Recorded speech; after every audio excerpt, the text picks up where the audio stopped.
नमस्ते, यहाँहरूलाई स्वागत छ मेरो युट्युब च्यानल शान्त किचनमा। आज मैले फर्सीको मुन्टा र आलुको रेसिपी लिएर आएकी छु। यहाँ मैले फर्सीको मुन्टा, आलु, प्याज, टमाटर, अदुवा लसुन लिएकी छु। सबैभन्दा पहिला मैले ग्यास बालेर कराई बसालेँ। कराई तातिसकेपछि तेल हालेँ। तेल तातिसकेपछि खुर्सानी फुराएँ।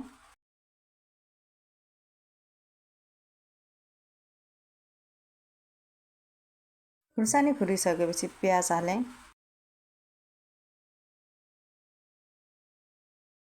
प्याज रातो भइसकेपछि आलु हालेर एकैछिन चलाएँ।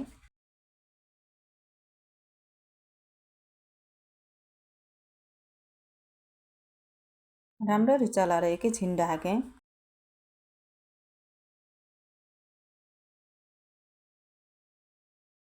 आलु रातो भइसकेपछि फर्सीको मुन्टा हालेर एकैछिन चलाएँ।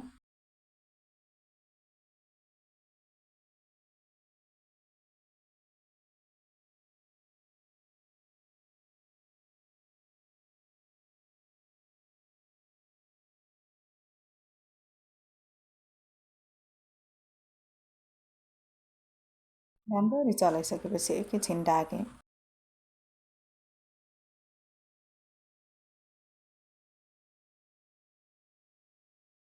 फर्सीको मुन्टा गलिसकेपछि स्वादअनुसार नुन, बेसार, मसला, खुर्सानी हालेर राम्ररी चलाएँ।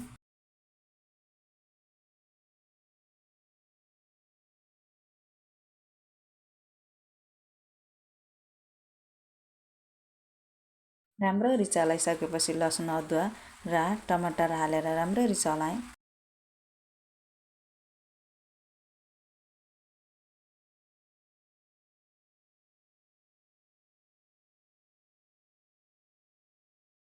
अब टमाटर गल्नको लागि ढाकेर पकाएँ।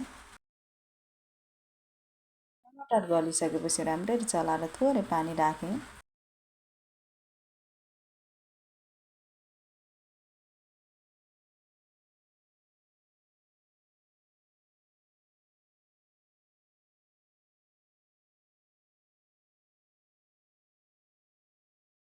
पानी राखिसकेपछि चलाएर ढाकेँ।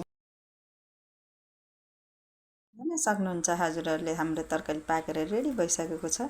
हजुरहरूले यसरी नै पकाएर खानुहोला, मिठो हुन्छ।